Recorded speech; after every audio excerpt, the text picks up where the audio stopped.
Hello കൂട്ടുകാരെ, എല്ലാവർക്കും മധുരം മലയാളത്തിൻ്റെ പുതിയൊരു വീഡിയോയിലേക്ക് സ്വാഗതം. ഇന്ന് നമ്മൾ 6ാം ക്ലാസ്സിലെ കേരള പാഠാവലിയിലെ പുതിയൊരു പാഠമാണ് ചർച്ച ചെയ്യാൻ പോകുന്നത്. 3ാമത്തെ യൂണിറ്റിലെ നൽകുകിൽ നേടാം എന്ന യൂണിറ്റിലെ ആദ്യ 2 പാഠങ്ങൾ നമ്മൾ ചർച്ച ചെയ്തു അല്ലേ. വയൽ കാഴ്ചകളും അതിജീവനത്തിന് തുടക്കവും നമ്മൾ ചർച്ച ചെയ്തു. ഇനി അടുത്തതായിട്ട് ഒരു സ്വപ്നം ഉണ്ടായിരുന്നു എന്ന പാഠഭാഗമാണ് നമ്മൾ ഇന്ന് ചർച്ച ചെയ്യാൻ പോകുന്നത്. അപ്പോൾ ഞാൻ നിങ്ങളോടൊരു ചോദ്യം ചോദിക്കട്ടെ കുട്ടികളെ. നമ്മുടെ ജീവിതം മുഴുവനും പ്രകൃതിയുമായി ബന്ധപ്പെട്ട് കിടക്കുകയാണല്ലേ. അപ്പോൾ ഈ വെള്ളമില്ലെങ്കിൽ, അല്ലെങ്കിൽ കാടില്ലെങ്കിൽ, മണ്ണില്ലെങ്കിൽ നമുക്ക് ജീവിക്കാൻ കഴിയുമോ? പറ്റുമോ? നമ്മുടെ ജീവിതം എന്താണ്? പ്രകൃതിയുമായി വളരെയധികം അടുത്തിടപെട്ടിട്ടാണ് നമ്മുടെ ജീവിതം ഉള്ളത്. ഇവിടെ കൊടുത്തിരിക്കുന്നത് വായിച്ചു നോക്കൂ. പ്രകൃതിയിൽ ജീവജാലങ്ങൾ പരസ്പരം ആശ്രയിച്ചാണ് മുന്നോട്ട് പോകുന്നത്. ഈ അവസ്ഥയ്ക്ക് ഇപ്പോൾ മാറ്റം വരുന്നുണ്ടോ? നിങ്ങൾക്ക് എന്താണ് തോന്നുന്നത്? ഇപ്പോൾ പ്രകൃതിയും ജീവജാലങ്ങളും കൂടെ ഒരുമിച്ചാണോ ജീവിക്കുന്നത്? അല്ലെങ്കിൽ നമ്മൾ ഈ പ്രകൃതിക്ക് എന്തെങ്കിലും മാറ്റം വരുത്തുന്നുണ്ടോ? ഇപ്പോൾ എന്താണ് സംഭവിക്കുന്നത്?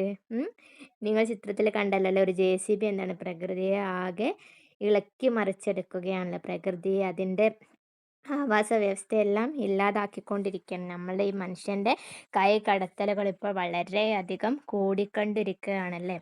ഈ പാഠഭാഗത്തിൽ ഇന്നത്തെ പാഠഭാഗത്തിൽ എന്താണ്?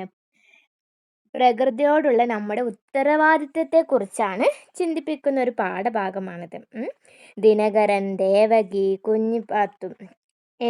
കുഞ്ഞിമാധു എന്നീ കഥാപാത്രങ്ങൾ വഴിയാണ് എഴുത്തുകാരി ആരാണ്? സാറാ ജോസഫ് നമ്മളോട് പറയുന്നത് എന്താണ്?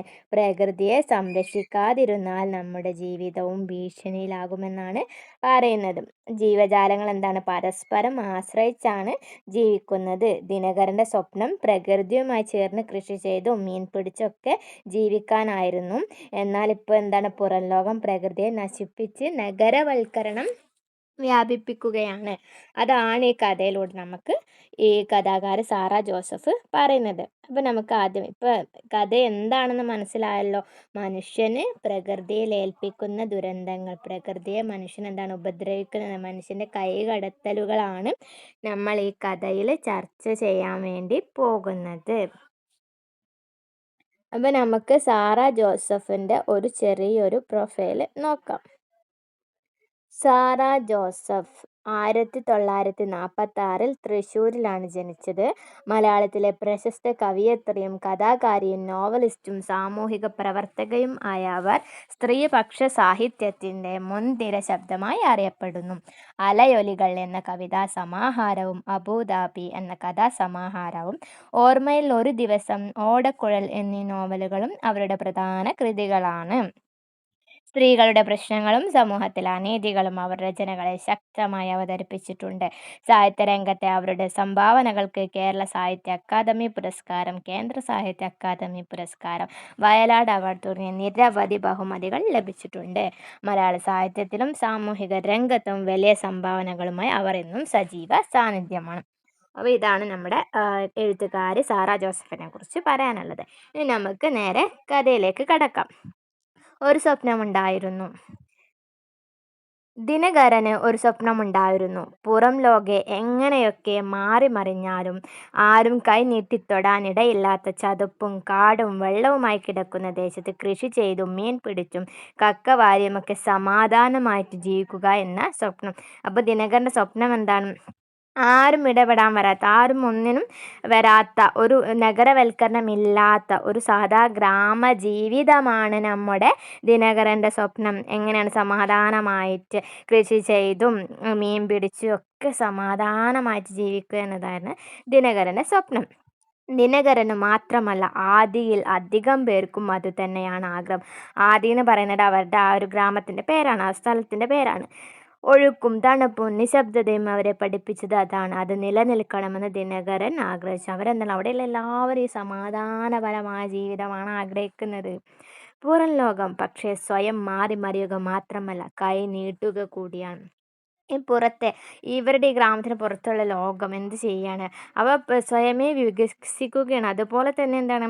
അവരുടെ വികസനം അല്ലെങ്കിൽ നഗരവൽക്കരണം ഈ കുഞ്ഞു ഗ്രാമത്തിലേക്ക് കൂടെ ഇങ്ങനെ വന്നുകൊണ്ടിരിക്കുകയാണ്.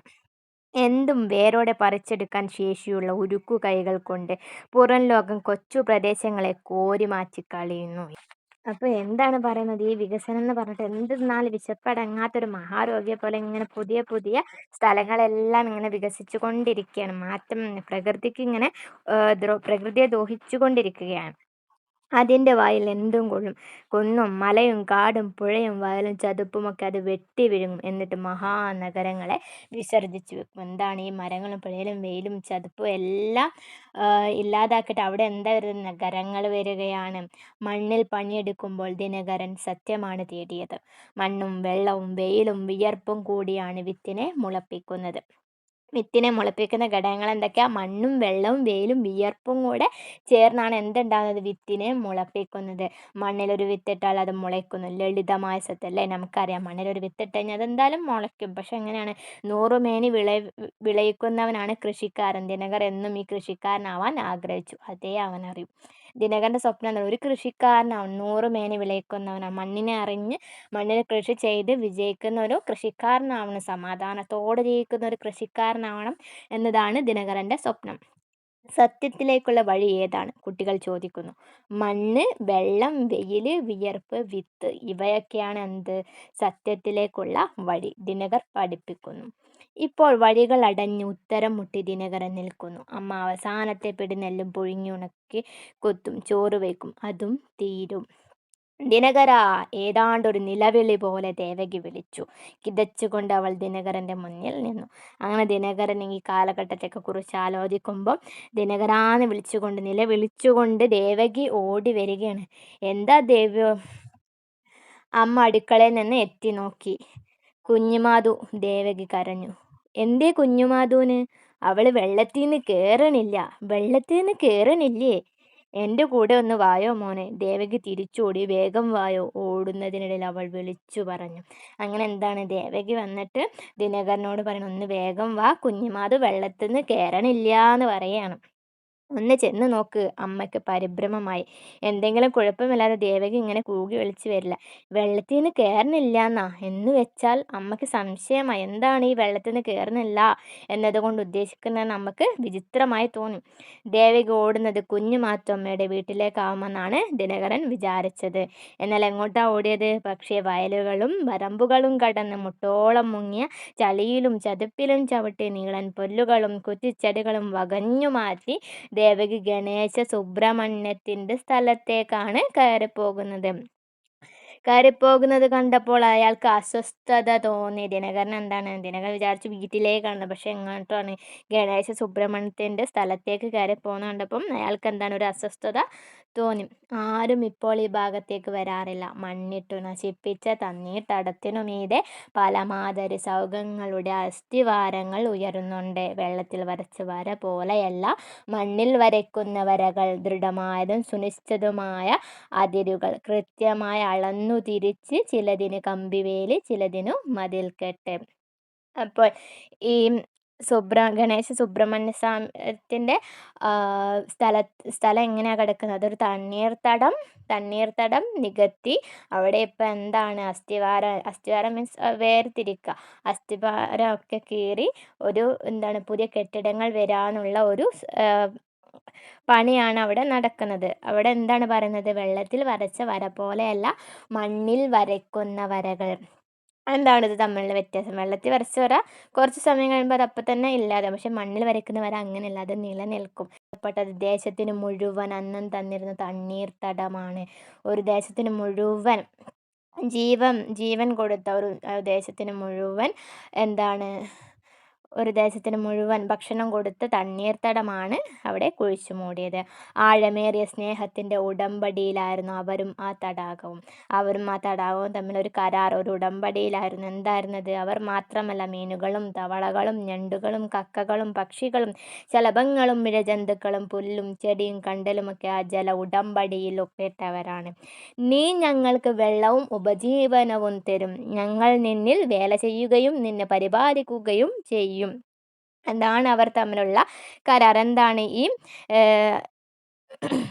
ഈ എന്താണ് തണ്ണീർത്തടം എന്താണ് അവർക്ക് നൽകുക? "നീ ഞങ്ങൾക്ക് വെള്ളവും ഉപജീവനവും നൽകും." തണ്ണീർത്തടം ആളുകൾക്കും ഈ പക്ഷികൾക്കും മീനുകൾക്കൊക്കെ എന്താണ് ജലവും ഉപജീവന മാർഗവും തരും. "ഞങ്ങൾ നിന്നിൽ വേല ചെയ്യുകയും നിന്നെ പരിപാലിക്കുകയും ചെയ്യും." ഞങ്ങളെല്ലാവരും നിന്നിൽ എന്താണ് പണി ചെയ്യുകയും നിന്നെ നല്ല രീതിയിൽ പരിപാലിക്കുകയും ചെയ്യും. അതായിരുന്നു അവർ തമ്മിലുള്ള കരാറ്. ഉടമ്പടി ലംഘിച്ചവന്റെ കുറ്റബോധത്തോടെയും ആത്മനിന്ദയോടെയും ദിനകരൻ നിൽക്കുന്നു. ഇപ്പോഴെന്താണ് അതെല്ലാം ഇല്ലാതായിരിക്കുന്നു. കാരണം എന്താ? തണ്ണീർത്തടം മൊത്തത്തിൽ ഇല്ലാതായിരിക്കുകയാണ്. മണ്ണിനടിയിൽ കിടക്കുന്നത് അനേകം തലമുറകളെ ഊട്ടിവളർത്തിയ മഹാനീർത്തടമാണ്. ഇനിയും അനേകം തലമുറകളെ ഊട്ടിവളർത്താൻ കെൽപ്പുണ്ടായിരുന്നവൾ ജീവൻ കൊടുത്തും പരിപാലിക്കേണ്ടതായിരുന്നു. പരിപാലിച്ചില്ല. അപ്പോൾ ദിനകരൻ എന്താണ് ഒരു കുറ്റബോധം മനസ്സിലിങ്ങനെ വരികയാണ്. "വേഗം വായോ കുട്ടി," ദേവകി വിളിച്ചു പറഞ്ഞു. "എങ്ങടാ നിങ്ങൾ ഓടണേ ദേവമ്മേ?" ദിനകരൻ അസ്വസ്ഥമായി ചോദിച്ചു. ദേവിക അത് കേട്ടില്ല. കുമാരന്റെ ഭൂമിയുടെ അതിരിലെ നക്ഷത്രക്കണ്ടലുകളുടെ കരിമ്പച്ചക്കുള്ളിൽ ദൂരന്നേ കാണാമായിരുന്നു കുഞ്ഞുമാത്തമ്മയുടെ വെളുത്ത വസ്ത്രങ്ങൾ. അപ്പോൾ ദൂരെ എന്താണ്? അവിടെ കുഞ്ഞുമാത്ത ഇരിക്കുന്നുണ്ട്. അപ്പോൾ അവരുടെ വസ്ത്രം കാണാമായിരുന്നു. അവരവിടെ എന്തെടുക്കുക? വെറുതെ വെള്ളത്തിൽ ഇങ്ങനെ കുത്തിരിക്കുക. അവള് വിളിച്ചാ കേൾക്കില്ല. മിണ്ടാട്ടോ ഇല്ല, ഉരിയാട്ടോ ഇല്ല. ഇങ്ങനെ വെള്ളത്തിലിരിക്കുക. മിണ്ടുന്നുമില്ല, വിളിച്ചാലും കേൾക്കുന്നില്ല. തോളത്തിട്ട തോർത്തുകൊണ്ട് കണ്ണു തുടച്ച് ഓട്ടം നിർത്തിയ ദിനകരൻ്റെ ഒപ്പം നടന്നു. ദേവിക എന്താണ് കരഞ്ഞുകൊണ്ടിരിക്കുകയാണ്. 14 ദിവസമായി ഏച്ചം വരണില്ല വരണില്ല പറഞ്ഞു കുഞ്ഞുമാധു വ്യസനിക്കണു. വ്യസനിക്കണു എന്ന് പറഞ്ഞാൽ സങ്കടപ്പെടുന്നു. ഏറ്റം എന്ന് പറഞ്ഞാൽ വേലിയേറ്റം. വെള്ളം ഇങ്ങനെ കടലിന് വരില്ല, അതാണ് വേലിയേറ്റം. ആ മണ്ണും തിണ്ടമേലിരുന്ന് എന്ത് ചെയ്താ എഴുന്നേറ്റ് പോരില്ല. ഏറ്റം വന്നിട്ട് മുങ്ങാൻ കാത്തിരിക്കാത്രേ. വേലിയേറ്റത്തിൽ മുങ്ങിപ്പോകുന്ന ആ മൺതിണ്ടമേലിരുന്ന് ദിനകരും വേലിയേറ്റം കണ്ടിട്ടുണ്ട്, അറിഞ്ഞിട്ടുണ്ട്. കാത്തിരിക്കണം. അങ്ങനെ എന്താണ് ദിനകരും അതുപോലെ പണ്ട് എന്താണ് ഈ വേലിയേറ്റം കണ്ടിട്ടുണ്ട്, അറിഞ്ഞിട്ടുമുണ്ട്. ഇരിക്കണം. അങ്ങനെ കാത്തിരിക്കുമ്പോൾ എന്താണ് മെല്ലെ കേൾക്കാൻ തുടങ്ങും. എന്താ കേൾക്കാൻ തുടങ്ങുക? മൺതിണ്ടിന്മേൽ വെള്ളം വന്നലയ്ക്കുന്ന മൃദു ശബ്ദം. മർമരം പോലെ ഗ്ലിക് ഗ്ലിക് ഗ്ലിക് നോക്കിക്കൊണ്ടിരിക്കുകയാണ് വെള്ളം പൊങ്ങുക. അങ്ങനെ വെള്ളം ഇങ്ങനെ പൊങ്ങി വരുന്നത് നമുക്ക് കാണാൻ വേണ്ടി പറ്റും. വെള്ളം പൊങ്ങി മൺതിണ്ട് മുങ്ങും, ദിനകരൻ മുങ്ങും. വെള്ളം തലയ്ക്കുമീതെ കൂടി കടന്നു പോകാൻ ശ്വാസം പിടിച്ചിരിക്കുന്ന ഒരു പരിശീലനമാണ്. അതൊരാഘോഷമാണ്. വെള്ളത്തെ അറിയലാണ്. ആ വരവില്ലെങ്കിൽ ജീവിതമില്ല, നെല്ലില്ല, മീനില്ല. അങ്ങനെ ഈ വെള്ളത്തിൻ്റെ വേലിയേറ്റത്തിലാണ് ഇവിടെ എന്താണ് വെള്ളം നിറയുന്നതും മീനുകൾക്കും ജീവജാലങ്ങൾക്കും എല്ലാം വെള്ളം കിട്ടുന്നത്. അതൊരു ഉത്സവം പോലെയാണ് അവർ ആഘോഷിച്ചിരുന്നത്. അപ്പം ഇങ്ങനെ കാത്തിരുന്ന് വെള്ളം വരുമ്പം അതിൽ ശ്വാസം പിടിച്ചിരിക്കുകയും പിന്നെന്താണ് ആ വെള്ളം പോകുന്നു, അങ്ങനെയൊക്കെ അതൊരു ആഘോഷമായിട്ടാണ് അവർ കണ്ടിരുന്നത്. എത്ര ഏറ്റവും ഇറക്കവും കണ്ടവളാണ് കുഞ്ഞുമാത്തമ്മ. ഇനി ദേശത്തേക്ക് വെള്ളം കയറി വരില്ലെന്ന തോന്നൽ അവരെ അമ്പരപ്പിച്ചിട്ടുണ്ടാവും. ഇനി എന്താണ് വേലിയേറ്റമില്ലെന്നുള്ള ആ ഒരു ചിന്ത, ആ ഒരു റിയാലിറ്റി, എന്താണ് ആ ഒരു കാര്യം അവർക്ക് ഇപ്പോഴും എന്താണ് ഉൾക്കൊള്ളാൻ വേണ്ടി പറ്റുന്നില്ല എന്നതാണ് അവസ്ഥ. എന്തിനത്? തലയ്ക്കുമീതെ വെള്ളം വന്നാൽ അതുക്കുമീതെ തോണി. അല്ലാണ്ട് എന്താ? വെള്ളം വന്നാൽ വന്ന പോലെ ജീവിക്കും, വന്നില്ലെങ്കിൽ വരാത്ത പോലെ ജീവിക്കണം. അതിന് പകരം ഇങ്ങനെ വെള്ളത്തിൽ കുത്തിരുന്നിട്ട് എന്താ കാര്യം? അങ്ങനെ അവർ ചോദിക്കുകയാണ്. ഇങ്ങനെ വെള്ളം വന്നില്ലെങ്കിൽ വന്നാൽ വന്നതുപോലെ ജീവിക്കും, ഇല്ലെങ്കിൽ അതുപോലെ ജീവിക്കണം. ഇങ്ങനെ വെള്ളത്തിൽ കുത്തിരുന്നിട്ട് ഒരു കാര്യമില്ല എന്ന് പറയണം. കണ്ടലിൻ്റെ വേരിൽ പിടിച്ചു തൂങ്ങി വെള്ളത്തിലേക്കിറങ്ങുമ്പോൾ ദേവകി പറഞ്ഞുകൊണ്ടേയിരുന്നു. കുഞ്ഞുമാത്തമ്മയുടെ മുഖത്ത് ഭാവഭേദങ്ങൾ ഒന്നുമില്ല. അരയ്ക്കൊപ്പം വെള്ളത്തിലാണ് ഇരിപ്പ്. നനഞ്ഞ ഉടൽ വിറയ്ക്കുന്നുണ്ട്. കൈകൾ നെഞ്ചത്ത് പിണച്ച് കെട്ടിയിരിക്കുന്നു. ചത്ത മത്സ്യങ്ങളെപ്പോലെ വിളറി വെളുത്ത വിരലുകൾ, ചുണ്ടുകൾ കറുത്തുപോയിട്ടുണ്ട്. കാർത്യായനി വിഷാദത്തോടെ അടുത്തിരിക്കുന്നുണ്ട്. "പോവാം കുഞ്ഞുമാത്തമ്മേ?" ദിനകരൻ ചോദിച്ചു. കുഞ്ഞുമാത്തമ്മ അവനെ സൂക്ഷിച്ചു നോക്കി. "എങ്ങോട്ട്?" "വീട്ടിലേക്ക്." "ഒറ്റയ്ക്കാ?" "ഒറ്റയ്ക്കല്ലല്ലോ, ഞങ്ങളൊക്കെ ഇല്ലേ?" "അതന്നെ ചോദിച്ചേ, നമ്മൾ ഒറ്റയ്ക്ക് അങ്ങോട്ട് പോയാൽ പറ്റുമോ?" ദിനകരന് മനസ്സിലായില്ല. അവൻ കാർത്യായനിയുടെ മുഖത്തേക്ക് നോക്കി. കാർത്യായനി മൂക്കത്ത് വിരൽ വെച്ചു. "അത് കണ്ടാ?" കുഞ്ഞുമാത്തമ്മ കുമാരൻ കെട്ടിപ്പൊക്കിയ കരിങ്കൽ കെട്ടുകളിലേക്ക് ചൂണ്ടിക്കാട്ടി. "ചെന്ന് നോക്ക്." ദിനകരൻ കണ്ടു. കരിങ്കൽ കെട്ടുകളിൽ വന്നലച്ച് നിലവിളിക്കുന്ന വെള്ളം. "ഞാനെങ്ങോട്ടുമില്ല, നിങ്ങൾ പൊക്കോ," കുഞ്ഞുമാത്തമ്മ പറഞ്ഞു. അതാണ് ഈ കഥ. കഥയിൽ എന്താ പറയുന്നത്? പണ്ടത്തെ ആ പ്രകൃതിയോട് ഇണങ്ങി ജീവിച്ചൊരു ജീവിതമായിരുന്നല്ലോ അവർക്ക്. ദിനകരനും കുഞ്ഞുമാത്തമ്മ എല്ലാവരും അങ്ങനെ തന്നെയായിരുന്നു. പിന്നെന്താണ് ഈ വികസനം വന്നു, നഗരവൽക്കരണം വന്നു, പുറം ലോകത്തിൻ്റെ കൈക്കടത്തലുകൾ വന്നു. അപ്പോൾ എന്ത് സംഭവിച്ചു? അതൊന്നും ഇവർക്ക് അംഗീകരിക്കാൻ പറ്റാതെ അപ്പം നമുക്കിനി പ്രവർത്തനങ്ങൾ നോക്കാം. ആദ്യത്തെ പ്രവർത്തനം എന്താണ്? വാക്യങ്ങൾ കണ്ടെത്താൻ പറയാം. താഴെ കൊടുത്ത കഥാസന്ദർഭങ്ങളും ആശയങ്ങളും ഉൾക്കൊള്ളുന്ന വാക്യങ്ങൾ കഥയിൽ നിന്ന് കണ്ടെത്തി വായിച്ചവതരിപ്പിക്കാനാണ്. കഥാസന്ദർഭങ്ങളും പിന്നെ ആശയങ്ങളൊക്കെ നമ്മൾ ഉൾക്കൊള്ളുന്ന വാക്യങ്ങൾ കഥയിൽ നിന്ന് കണ്ടെത്തണം. ആദ്യം നമ്മൾ വാക്യം കണ്ടെത്തണം, പിന്നെ അതിൻ്റെ കഥാസന്ദർഭം ഏതാണെന്ന് കണ്ടെത്തണം, അത് കഴിഞ്ഞ് ആശയം കണ്ടെത്തണം. ഏതൊക്കെയാണ്? ദിനകരൻ്റെ സ്വപ്നം, പുറം ലോകം, കൊച്ചു പ്രദേശങ്ങളോട് ചെയ്യുന്ന കാര്യങ്ങൾ, ദിനകരൻ കണ്ടെത്തിയ ലളിതമായ സത്യം, കൃഷിക്കാരൻ്റെ ജീവിതത്തിലെ ഏറ്റവും പ്രധാനപ്പെട്ട 5 കാര്യങ്ങൾ, ദിനകരൻ്റെ അമ്മയ്ക്ക് വിചിത്രമായി തോന്നിയ സംഭവം, ഗണേശ സുബ്രഹ്മണ്യത്തിൻ്റെ സ്ഥലത്തിൻ്റെ അവസ്ഥ, ആദിയിലെ തടാകം ദേശവുമായി ചെയ്ത സ്നേഹത്തിൻ്റെ ജല ഉടമ്പടി, ഒരാഘോഷമായും വെള്ളത്തിൽ തിരിച്ചറിയലായും ശേഷിപ്പിച്ച കാര്യം, വെള്ളത്തിൽ ഇറങ്ങിയിരിക്കുന്ന കുഞ്ഞുമാത്തമ്മയുടെ രൂപവും ഭാവവും, കുഞ്ഞുമാത്തമ്മ ദിനകരനോട് പറഞ്ഞ മറുപടി. അപ്പോൾ നമുക്ക് നോക്കാം. വിഷയം, വാക്യം, വിശദീകരണം 3 കോളം ആയിട്ടാണ് ഞാനതിൽ കൊടുത്തിട്ടുള്ളത്. നിങ്ങൾക്ക് ഇഷ്ടമുള്ള പോലെ എഴുതാവുന്നതാണ്. ദിനകരൻ്റെ സ്വപ്നം എന്തായിരുന്നു? പുറം ലോകം എങ്ങനെയൊക്കെ മാറി മറിഞ്ഞാലും ആരും കൈ നീട്ടി തൊടാനിടയില്ലാത്ത ചതുപ്പും കാടും വെള്ളവുമായി കിടക്കുന്ന ദേശത്ത് കൃഷി ചെയ്തും മീൻ പിടിച്ചും കക്ക വാരിയും ഒക്കെ സമാധാനമായിട്ട് ജീവിക്കുക എന്നതാണ് ദിനകരൻ്റെ സ്വപ്നം. ഇതെന്താണ്? നമ്മുടെ ആ പാഠഭാഗത്ത് തന്ന ഒരു വാക്യമാണ്. ദിനകരൻ്റെ സ്വപ്നത്തെക്കുറിച്ച് പറയുന്ന വാക്യമാണ്. അതിൻ്റെ ആശയം എന്താണ്? സമാധാനപരമായും പ്രകൃതിയുമായി ചേർന്ന് ജീവിക്കാനുള്ള ഒരു ജീവിതം ജീവിക്കണം എന്നുള്ളതാണ് എന്താണ് അതിലൂടെ നമുക്ക് മനസ്സിലാവുന്നത്. ഓക്കെ. രണ്ടാമത്തത്, പുറം ലോകം കൊച്ചു പ്രദേശങ്ങളോട് ചെയ്യുന്ന കാര്യങ്ങൾ എന്തൊക്കെയാണ്? എന്തും വേരോടെ പറിച്ചെടുക്കാൻ ശേഷിയുള്ള ഉരുക്ക് കൈകൊണ്ട് പുറം ലോകം കൊച്ചു പ്രദേശങ്ങൾ കോരി മാറ്റി കളയുന്നു. ഇതെന്താണ്? നഗരവൽക്കരണം പ്രകൃതിയെ നശിപ്പിക്കുന്നു എന്ന ആശയമാണ് നൽകുന്നത്. അടുത്തത്, ദിനകരൻ കണ്ടെത്തിയ ലളിതമായ സത്യം എന്താണ്? മണ്ണും വെള്ളവും വെയിലും വിയർപ്പും കൂടിയാണ് വിത്തിനെ മുളപ്പിക്കുന്നത്. ഓക്കെ. അതിലെന്താ? അതിൻ്റെ ആശയം എന്താ? പ്രകൃതിയുടെ അടിസ്ഥാന ഘടകങ്ങളില്ലാതെ ജീവൻ ഒരിക്കലും നിലനിൽക്കാനാവില്ല. നമുക്ക് വെള്ളവും വായും വെയിലും എല്ലാം കിട്ടിയാലല്ലേ ജീവിക്കാൻ പറ്റുള്ളൂ. അതാണ് ഇവിടെ പറയുന്നത്. കൃഷിക്കാരൻ്റെ ജീവിതത്തിലെ പ്രധാനപ്പെട്ട 5 കാര്യങ്ങൾ എന്തൊക്കെയാണ്? മണ്ണ്, വെള്ളം, വെയിൽ, വിയർപ്പ്, വിത്ത്. കൃഷിക്കാരൻ എന്താണ്? ഇതുപോലെ ലളിതമായ ഘടകങ്ങളെ ആശ്രയിച്ചാണ് ജീവിക്കുന്നത്. അടുത്തത്, ദിനകരൻ്റെ അമ്മയ്ക്ക് വിചിത്രമായി തോന്നിയ സംഭവം എന്താണ്? വെള്ളത്തിൽ നിന്ന് കയറുന്നില്ല എന്നാ. അതെന്താണ് എന്ന് വെച്ചാൽ അമ്മയ്ക്ക് വിചിത്രമായി തോന്നി. വെള്ളത്തിൽ നിന്ന് കയറുന്നില്ല പറഞ്ഞപ്പോൾ എന്താണെന്ന് മനസ്സിലാവാതെ അമ്മക്കൊരു വിചിത്രമായി തോന്നി. അതാണ് വെള്ളത്തിൽ നിന്ന് കയറുന്നില്ല എന്ന് എന്ത് ഉദ്ദേശിച്ചാണ് പറഞ്ഞതെന്ന് അമ്മയ്ക്ക് മനസ്സിലാക്കാനായില്ല. അടുത്തത്, ഗണേശ സുബ്രഹ്മണ്യത്തിൻ്റെ സ്ഥലത്തിൻ്റെ അവസ്ഥ എന്തായിരുന്നു? മണ്ണിട്ട് നശിപ്പിച്ച തണ്ണീർത്തടത്തിനുമീതെ പലമാതിരി സൗധങ്ങളുടെ അസ്ഥിവാരങ്ങൾ ഉയരുന്നുണ്ട്. സുനിശ്ചിതവുമായ അതിരുകൾ കൃത്യമായി അളന്നു തിരിച്ച്, ചിലതിന് കമ്പിവേലി, ചിലതിന് മതിൽക്കെട്ട്. എന്താണ് ഇവിടെ പറഞ്ഞത്? ഭൂമി കൃത്യമായി അളന്ന് തിട്ടപ്പെടുത്തിയിരിക്കുകയാണ്, വേലി കെട്ടുകയും ചെയ്തിട്ടുണ്ട്. ഭൂമിയെ തരംതിരിച്ചതാണ് പറയുന്നത്. ആദിയിലെ തടാകവും ദേശവുമായി ചെയ്ത സ്നേഹത്തിൻ്റെ ജല ഉടമ്പടി എന്തായിരുന്നു? നീ ഞങ്ങൾക്ക് വെള്ളവും ഉപജീവനവും തരും, ഞങ്ങൾ നിന്നിൽ വേല ചെയ്യുകയും നിന്നെ പരിപാലിക്കുകയും ചെയ്യും. ഇവിടെ എന്താ? ഇതിൻ്റെ ആശയം എന്താ മക്കളെ? മനുഷ്യരും ജീവജാലങ്ങളും പരസ്പരം ആശ്രയിച്ചുള്ള കരാറാണ് ഇവിടെ പറയുന്നത്. ഒരാഘോഷമായും വെള്ളത്തെ തിരിച്ചറിയലായും വിശേഷിപ്പിച്ച കാര്യം എന്തായിരുന്നു? വെള്ളം തലയ്ക്കുമീതെ കടന്നു പോകാൻ ശ്വാസം പിടിച്ചിരിക്കുന്ന ഒരു പരിശീലനം. അതൊരു ആഘോഷമാണ്. വെള്ളത്തെ അറിയലാണ്. ഈ വേലിയേറ്റം വരുമ്പോൾ അവർ ഈ വെള്ളത്തിൽ ഇരിക്കുന്നതും അത് തിരിച്ചു പോകുന്നതൊക്കെ ഉള്ള ഒരു ആഘോഷമാണ്. ഇവിടെ എന്താ പറയുന്നത്? പ്രകൃതിയെ മനസ്സിലാക്കലും അനുഭവിക്കലുമാണ് ഇവിടെ ഒരു ആഘോഷമായി പറയുന്നത്. അടുത്ത എന്താ മക്കളെ? വെള്ളത്തിൽ ഇറങ്ങിയിരിക്കുന്ന കുഞ്ഞുമാത്തമ്മയുടെ രൂപവും ഭാവവും എങ്ങനെയാണ് നമ്മുടെ പാഠഭാഗത്ത് കാണാൻ പറ്റുന്നത്? കുഞ്ഞുമാത്തമ്മയുടെ മുഖത്ത് ഭാവഭേദങ്ങളൊന്നുമില്ല, അരയപ്പം വെള്ളത്തിലാണ് ഇരിപ്പ്, അങ്ങനെയാണ് പറയുന്നത്. പിന്നെ കൈകാലുകളെ കുറിച്ചൊക്കെ അവിടെ പറയുന്നുണ്ട്, അതും കൂടെ എഴുതിയിരിക്കാം. നിശ്ചലമായ പ്രകൃതിയിൽ ഏകാന്തമായിരിക്കുന്നൊരു അവസ്ഥയാണ്. പ്രകൃതിയിലെ ജീവിതമില്ല എന്ന രീതിയിലാണ് ആരിയ്ക്കുന്നത്? കുഞ്ഞുമാത്തമ്മ ഇരിക്കുന്നത്. കുഞ്ഞുമാത്തമ്മ ദിനകരനോട് പറഞ്ഞ മറുപടി എന്താണ്? ഞാൻ എങ്ങോട്ടുമില്ല, നിങ്ങൾ പൊക്കോ.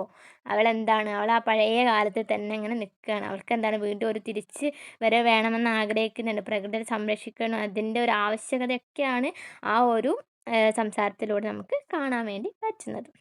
അടുത്ത ചോദ്യം നോക്കിയ മക്കളെ. അടുത്ത ചോദ്യം എന്താ? കുഞ്ഞുമാത്തമ്മയും വെള്ളവും തമ്മിൽ. കുഞ്ഞുമാത്തമ്മയുടെ മുഖത്ത് ഭാവഭേദങ്ങളൊന്നുമില്ല, അരയ്ക്കൊപ്പം വെള്ളത്തിലാണ് ഇരിപ്പ്, കരിങ്കൽ കെട്ടുകളിൽ വന്നലച്ചു നിലവിളിക്കുന്ന വെള്ളം. കുഞ്ഞുമാത്തമ്മയോടും ആദിയിലെ മറ്റുള്ളവരോടും വെള്ളത്തിന് എന്തെല്ലാമോ പറയാനുണ്ടായിരുന്നു. കുഞ്ഞുമാത്തമ്മയ്ക്ക് കരിങ്കൽ കെട്ടുകളിൽ നിലവിളിച്ചുകൊണ്ട് വന്നലയ്ക്കുന്ന ആ വെള്ളത്തിനോടും ചിലത് പറയാനുണ്ടായിരുന്നു. വെള്ളവും കുഞ്ഞുമാത്തമ്മയും തമ്മിലുള്ള സംഭാഷണം എഴുതി നോക്കും. നമ്മൾ കഥയുടെ അവസാന ഭാഗത്ത് കണ്ടു. എന്താണ് അതമ്മ ദിനകരനോട് പറയണം, നീ അവിടെ ചെന്ന് നോക്കുക പറയുമ്പോൾ എന്താണ്, ആ മതിൽക്കെട്ടുകളുടെ അപ്പുറത്ത്, അതിൻ്റെ കരിങ്കൽ കെട്ടുകളുടെ അപ്പുറത്ത് എന്താണ്, വെള്ളം ഇങ്ങനെ വന്ന് അലയ്ക്കുകയാണ്. വെള്ളത്തിന് എന്ത് ചെയ്യാൻ പറ്റുന്നില്ല, ഇങ്ങോട്ട് വരാൻ പറ്റുന്നില്ല. കുഞ്ഞുമാതമ്മ ആ തണ്ണിത്തടത്തിലേക്ക് വരാൻ പറ്റുന്നില്ല. എന്തുകൊണ്ടാണ് വരാൻ പറ്റാത്തത്? അവിടെ കരിങ്കൽ കെട്ട് കൊണ്ട് കെട്ടിയിട്ടുണ്ട്. പിന്നെ ഇപ്പോഴെന്താണ്, തണ്ണീർത്തടം ഉണ്ടോ? ഇല്ല. അത് മൊത്തം നികത്തിയിട്ട് എന്ത് ചെയ്തിരിക്കുകയാണ്, കെട്ടിടങ്ങളൊക്കെ വന്നുകൊണ്ടിരിക്കുകയാണ്. അപ്പോൾ ആ വെള്ളം അവിടെ ഇങ്ങനെ സ്റ്റിക്കായി കിടക്കുകയാണ്. അപ്പം കുഞ്ഞുമാധവമ്മയും വെള്ളം തമ്മിൽ എന്തായിരിക്കും സംസാരിച്ചിട്ടുണ്ടാവുക എന്നുള്ളത് നിങ്ങളൊരു ഭാവനാത്മകമായിട്ട് എഴുതുക. എന്തൊക്കെ പറയാനുണ്ടാവും? കുഞ്ഞുമാധവമ്മയ്ക്ക് ആ വെള്ളത്തിനോട് ഒരുപാട് കാര്യങ്ങൾ പറയാനുണ്ടാവില്ലേ? കാരണം അവർ ചെറുപ്പം മുതലേ ആ വെള്ളവുമായിട്ടാണ് അവർ ജീവിച്ചത്. അതിൻ്റെ ഒരുപാട് ഓർമ്മകളുണ്ടാവും. പഴയ കാലത്തെ അവസ്ഥകളുണ്ട്, ഇപ്പോഴത്തെ അവസ്ഥയും എല്ലാം അവർ സംസാരിച്ചിരിക്കുകയല്ലേ. അപ്പോൾ നിങ്ങളുടെ ഭാവനയ്ക്ക് അനുസൃതമായിട്ട് ഒരു സംഭാഷണം തയ്യാറാക്കുക. അടുത്ത ചോദ്യം എന്താണ്? നിങ്ങളുടെ പ്രതികരണം.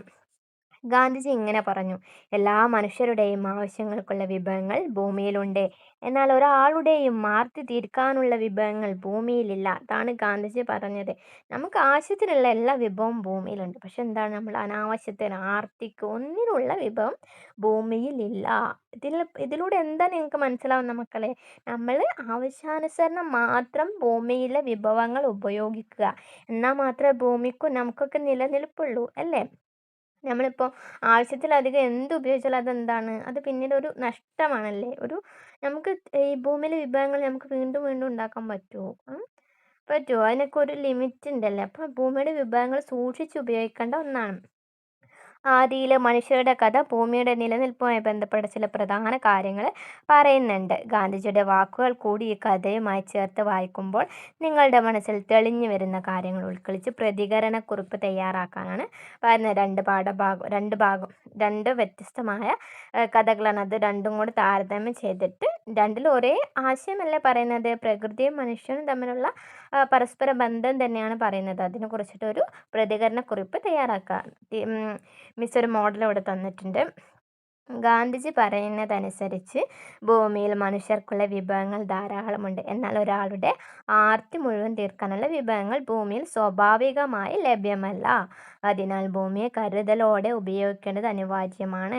ദിനകരൻ്റെ സ്വപ്നം കഥയിലും അതേ സന്ദേശം പറയുന്നു. ദിനകരനും അതിലെ ഗ്രാമവാസികളും പ്രകൃതിയോട് ചേർന്ന് ജീവിക്കാൻ ശ്രമിക്കുന്നു. മണ്ണും വെള്ളവും കാടും ജലസ്രോതസ്സും നിലനിൽക്കേണ്ടത് ജീവിതത്തിന് അനിവാര്യമാണ്. പ്രകൃതിയെ നശിപ്പിച്ചാൽ ജലക്ഷാമം, വിളവിൻ്റെ കുറവ്, ജീവജാലങ്ങളുടെ വംശനാശം എന്നിവ ഉണ്ടാകും.